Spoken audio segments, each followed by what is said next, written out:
আসসালামু আলাইকুম এভরিওয়ান, চলে এসেছি শাহনাজ ব্লগ থেকে। আমি শাহিনা আপনাদের মাঝে আবার। আমি আজকে শেয়ার করলাম ফুলকপির পাকোড়ার একটা ব্লগ ভিডিও।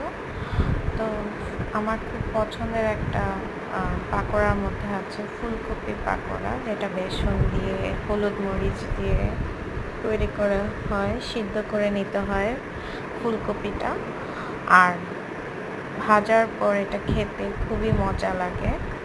আপনাদের কেমন লাগে জানাবেন, আর আমার ভিডিওটি ভালো লাগলে লাইক কমেন্ট করবেন। আল্লাহ হাফেজ।